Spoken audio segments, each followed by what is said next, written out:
한방연구소 루시골드입니다. 오늘은 둘째는 다르다라는 책 가지고 왔습니다. 갈등 없이 키우는 법, 형제 자매 재능과 개성을 살리고 갈등 없이 키우는 법이라는 소제목을 가지고 있는 뇌과학 전문가, 소아청소년과 전문의 김영훈 선생님께서 쓰신 둘째는 다르다라는 책인데요. 제가 이 책을 예전에 한번 전체적으로 읽고 최근에 다시 한번 들춰보게 된 계기가 있었는데, 저희 6살 첫째 그리고 3살 둘째가 잘 놀 때도 있지만 자주 요즘 다투는 경우가 많더라고요. 그래서 주로 다투는 패턴을 보니까 둘째가 누나의 물건을 자꾸 손을 대요. 그러니까 첫째는 잘 놀고 있는데 둘째가 가서 건드린다든지, 아니면 둘째가 잘 놀고 있는 걸 첫째가 가서 하고 싶다고 같이 하자고 한다든지, 그런 경우에 자주 다툼이 일어나고, 그리고 둘째가 요즘 자꾸 누나를 탁 이렇게 치고 나서 저에게 와서 엄마 누나 때렸어요, 엄마 누나 때렸어요, 이렇게 얘기하는 거예요. 그래서 그렇게 할 때마다 때리는 건 아니야, 누나 사랑해, 예쁘다, 누나 안아줘야지 하고 이렇게 가르쳐 줬는데, 계속해서 그런 행동이 반복이 돼서 이제 좀 걱정이 되어서 제가 다시 이 책을 펼쳐보면서 도움받은 부분에 대해서 한번 같이 나눠보려고 해요. 이 책은 형제 자매를 키우는, 남매까지 이제 키우는 부모님이 고려해야 하는 것들, 그리고 어떻게 하면 형제 자매를 행복하고 싸움을 줄이면서 잘 키울 수 있을까 하는 방법에 대한 글이 적혀 있는데요. 챕터 두 번째 챕터에 보면 질투, 둘째 아이는 늘 사랑받고 싶다라는 글이 있어요. 이 책 자체가 제목이 둘째는 다르다인 것처럼 둘째에 조금 초점을 맞추고 쓰고 있지만, 형제 자매 간에 어떻게 갈등을 최소화하고 그 사이에서 부모가 어떤 역할을 해야 되는지에 대한 조언이 나와 있거든요. 그래서 두 번째 챕터에서 비교하지 않고 형제 자매 키우는 법에 대해서 한번 오늘 읽어 드리려고 합니다.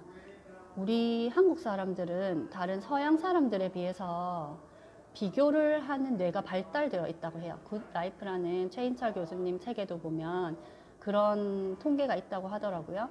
한국 사람들은 그 점수를 봤을 때 내 점수만 보는 게 아니고 다른 사람의 점수도 같이 보고 평균 점수에 대해서 내 점수를 비교하는 그런 뇌가 발달되어 있다고 해요. 다른 이제 서양 미국 사람들은 자기 점수만 보고 내가 80점이네 하고 넘어간다면, 우리나라 사람들은 80점이네, 그런데 평균 점수는 얼마지? 나는 평균에 이만큼이나 못 미치네, 이런 식으로 이제 비교를 하는 뇌 구조 자체가 그렇게 발달이 되어 있다고 해요. 그래서 우리가 부모로서 굳이 첫째, 둘째를 비교하지 않아도 자기들 스스로 그냥 비교를 하도록 만들어져 있는데도, 굳이 부모님들이 비교하는 말을 쓴다든지 비교를 자꾸 하고, 그 비교함으로써 아이들이 상처받고 비교를 당함으로써 또 문제 행동이 나오고 하는 경우가 많거든요. 그래서 비교하지 않고 형제 자매 키우는 법에 대해서 여기 책에서 말하는 부분을 알려드릴게요. 65페이지에 보면 이렇게 돼 있어요.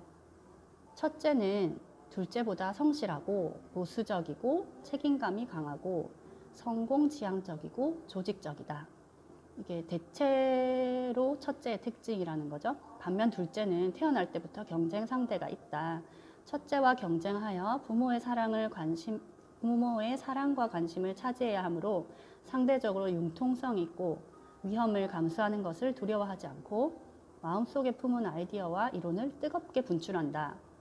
저희 첫째, 둘째만 해도 이 성향에 굉장히 잘 부합하거든요. 첫째는 굉장히 보수적이고 책임감이 강하고 하라는 거 잘하고 어른들이 시키는 거 잘하는 그런 스타일이라면, 둘째는 굉장히 에너지 넘치고 자기가 하고 싶은 대로 하는 경향이 첫째보다 훨씬 강하고요. 융통성 있고 모험정신, 도전적인 일을 많이 하고 그런 것 같아요. 이게 태어난 순서에 따라서 그런 성향이 바뀌는 게 당연하다고 하거든요. 하지만 이렇게 우리가 다른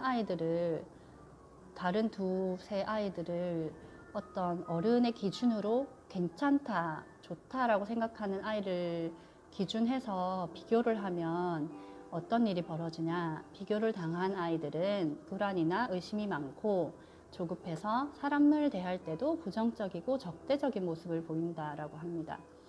여기도 나와 있어요. 아이들은 비교하느라 하루에 많은 시간을 흘려버리기도 한다. 부모가 옷을 사와도 언니의 것이 더 좋아 보인다고 언니랑 똑같은 것으로 사달라고 조른다.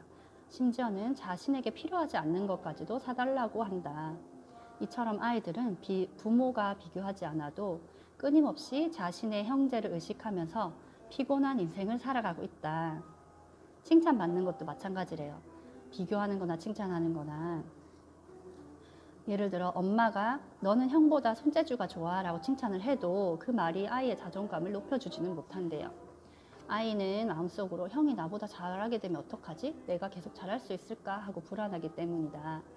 비교하며 칭찬하는 것은 결국 아이에게 좋은 영향을 주지 못할 뿐만 아니라 다른 형제를 무시하는 결과까지 가져온다. 아이는 부모가 다른 형제를 칭찬하면 자기가 비교당한 것 같은 불쾌감을 느낀다. 그래서 아무리 무한 경쟁 시대라고 하지만 집에서까지 경쟁을 부추길 필요는 없다고 합니다. 꾸짖을 때나 칭찬할 때도 비교하면서 하는 행동과 말은 아주 잘못된 거라서 주의해야 된다고 말씀하고 계세요. 그래서 여기에 형제 자매를 행복하게 키우는 양육 가이드라고 각 챕터마다 나와 있는데 이 부분에 대해서는 꾸짖을 때 첫째와 동생을 비교하지 마라. 칭찬할 때도 비교하지 말고 있는 그대로 묘사하라. 그리고 아이 자신의 발전을 칭찬하고 격려하라.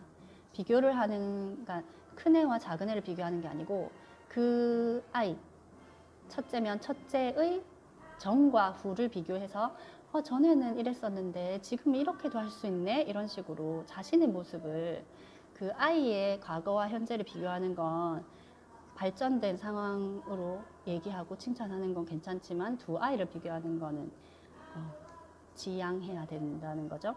그 다음에 첫째가 참여의식을 느끼도록 해주어라. 특히 둘째가 어릴 때, 갓 태어났을 때 갑자기 없던 경쟁 상대가 나타나서 첫째가 많은 위기감과 혼란스러움을 느낄 수 있는데 첫째가 기저귀를 갖고 오게 한다든지 우유병을 잡고 있게 한다든지 그런 식으로 첫째가 참여를 해서 동생을 돌봐주는 게 좋은 일이구나, 대견한 행동이구나 라는 걸 느낄 수 있도록 격려해 주라고 합니다.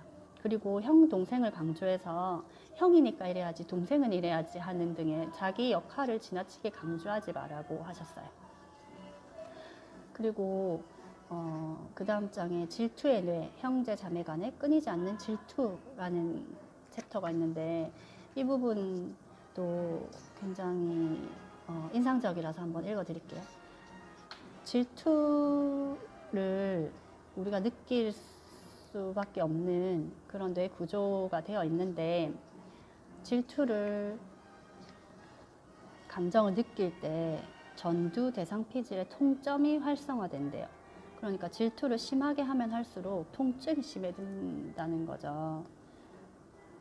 또 질투를 느낄 때 아픔을 느끼는 통점이 활성화되는데 첫째 아이가 부모한테 야단을 맞으면 둘째가 고소한 기분을 느낀대요. 그 이유는 변형계의 측좌핵이 활성화되기 때문이다. 측좌핵이라는 부위는 보상을 담당하는데 첫째가 야단 맞아서 기분이 좋으면 보상을 받는 것과 같다고 생각하는 것이다. 그래서 질투를 아이들이 느낄 수밖에 없는데 이 질투심을 해결하기 위해서는 어떤 양육 방법을 써야 하냐, 여기서 좀 중요한 부분이 많아서 한번 읽어드릴게요. 첫째, 비교하지 마라. 아까도 나왔죠. 비교해서는 안 된다는 거. 부모가 가장 흔히 저지르는 실수가 첫째와 둘째를 똑같이 대우해야 된다고 생각한대요. 대등하게, 동등하게 혹은 공평하게 대해야 한다는 그런 육아관 아래에 아이의 성별이나 기질이나 성향 혹은 발달 단계, 나이와 관계없이 똑같이 뭔가를 주거나 해주려고 하는 그런 실수를 저지르는데 무조건 똑같이 하는 게 공평한 것은 아니다라고 말씀하셨어요. 그래서 남자아이, 여자아이, 뛸 수 있는 아이, 혹은 이제 겨우 걸음마를 하는 아이, 기질이 까다로운 아이, 순한 아이 등등 저마다 특성에 따라서 대처하는 것이 좋은 대처 방법이고, 사소하더라도 절대 형과 동생, 언니와 동생을 비교해서는 안 된다. 그리고 야단칠 때든 칭찬할 때든 비교하지 마라. 이게 첫 번째 방침이고요. 두 번째는 감정을 읽어주되 괴롭히는 행동은 엄격히 다스리자라고 했어요. 이 부분에 대해서는 저도 너무 깊이 실감을 해서 제 경험담도 들려드릴 수 있을 것 같은데, 저희 그 둘째가 계속 누나를 때리고 와서는 엄마 누나 때렸어요, 엄마 누나 때렸어요 했잖아요. 그렇게 할 때 누나는 때리면 안 돼, 그렇게 하면 안 돼, 그건 나쁜 행동이야, 누나 사랑해 해야지, 이렇게 말을 했던 게 그렇게 말하기 전에 아이의 감정을 먼저 읽어줬어야 된다는 걸 알았어요. 물론 저희가 내 아이를 위한 감정 코칭이라는 책에서도 제가 소개를 해드렸지만, 그 때린 행동 자체에 집중을 해서 그 때린 아이에게 행동 수정을 하려고 바로 접근을 하면 우리가 그렇게 보이는 관심조차도 그 아이에게는 관심이기 때문에 계속 때리는 행동을 하거나 이렇게 부적절한 행동을 하는 경우가 많거든요. 그래서 그렇게 때리거나 괴롭히는 상황이 있다면 괴롭힘을 당한 아이에게 먼저 관심을 주고 그 아이를 달래주고, 그 다음에 때린 아이에게는 무관심하는 게 중요하다고 해요. 그리고 그 괴롭힘을 당한 아이든 때리고 괴롭힌 아이든 감정을 읽어주는 게 가장 먼저가 되어야 되고요. 행동을 수정하기보다 감정을 먼저 읽어주고, 그 다음에 서로를 괴롭히는 행동은 엄격하게 안 된다고 단호하게 권유할 수 있어야 하고요. 예를 들어 형이 쌓아놓은 블록을 동생이 망가뜨리면 형에게 네가 멋지게 지은 성을 동생이 부숴서 화가 났겠다 하고 마음을 먼저 다독여주고 이해해주되, 동생을 때리는 행동은 그래도 나쁜 거야 라고 나중에 그 뒤에 행동을 수정해 주셔야 된다는 거죠. 그리고 그런 동생과 형 혹은 그 남매 자매 간에 갈등이 생겼을 때 아까 말씀드렸듯이 때린 아이나 괴롭힌 아이에게 집중해서 혼을 내거나 행동을 수정하려 하기보다 괴롭힘을 당한 아이에게 먼저 관심을 보이고, 그리고 괴롭힘을 한 아이는 무심하다면 그 행동이 조금 약화될 수 있거든요. 그래서 그거를 꼭 기억해 주시면 좋겠어요. 우리가 보통은 누구를 때리면 때리지 마 하면서 이제 때린 아이에게 먼저 집중을 한단 말이에요. 그런 집중조차도 그 아이는 받고 싶어서 그런 행동을 무의식 중에 하게 되거든요. 그래서 그 부분을 꼭 주의하셨으면 좋겠어요. 그 다음에 세 번째로 나와 있는 방법은 좋은 행동이나 의젓한 행동, 각자의 장점을 강조하자. 아이가 말썽을 피울 때는 모른 척 무시하고, 아이가 좋은 행동을 할 때는 적극적으로 관심을 보이면서 그 행동을 구체적으로 짚어가며 칭찬하고 격려해준다. 좀 전에도 말씀드렸지만 뭔가 말썽을 피우고 문제를 일으키면 그 행동에 대해서 하지마, 안 돼라고 자꾸 언급하고 혼내는 것보다 그 행동에 대해서는 무시하고 관심을 가지지 않고 일부러 이제 무관심하는 거죠. 그런 관심도 그 아이에게는 그 행동을 강화시킬 수 있는 반응이 되었기 때문에, 그런 행동, 나쁜 행동에는 무관심하되 아이가 뭔가 동생 기저귀를 가져다 줬다든지 동생을 챙겨줬다든지 그런 대견한 행동을 했을 때, 좋은 행동을 했을 때 그 좋은 행동에 대해서 더 칭찬하고 격려하고 하면 그 좋은 행동이 강화가 돼요. 그래서 이건 행동 심리학에서도 배우는 부분인데, 그래서 그렇게 좋은 행동에 대해서 더 칭찬을 강화하고 나쁜 행동에 대해서는 수정하려고 계속 개입하는 것보다 무관심하는 게 이 나쁜 행동을 이제 안 하게 할 수 있는 방법이라고 적혀 있어요. 그래서 형제 자매 간에 많이 싸우잖아요, 우리 애들. 근데 그게 안 싸우고 클 수는 없어요. 그렇게 싸우면서 아이의 유대관계도 높아지고, 그리고 갈등을 해결하는 방법도 배우고. 근데 이제 그 해결하는 방법을 우리 부모님들이 부부간의 갈등을 해결하는 방법을 답습하기도 하기 때문에, 부부간의 갈등 해결하는 그 방법을 보여주는 것도 중요하고, 그 형제 자매 간의 갈등이 생겼을 때 어떻게 풀면 좋은지 부모님들이 이렇게 직접 몸으로 감정을 먼저 읽어주고 행동을 수정한다든지, 좋은 행동을 칭찬을 강화하고 나쁜 행동에는 터치하지 않고, 그런 이제 방법을 씀으로써 서로 간의 갈등을 스스로 해결할 수 있는 힘을 길러주기도 하기 때문에, 그런 형제 자매 간의 갈등이 생겼을 때 아유 또 저런다, 그만해라, 뭐 둘 다 맞는다, 뭐 둘 다 쫓아낸다 라든지 그런 말을 하기 전에 여기서 말씀드린 그런 팁들을 활용해 보시면 좋을 것 같아요. 저희 둘째가 누나를 이렇게 때리고 자꾸 괴롭히려고 하는 행동이 어린이집에서도 나타나려고 하는 것 같아서, 어제는 저희 신랑이랑 왜 그럴까 좀 고민을 하다가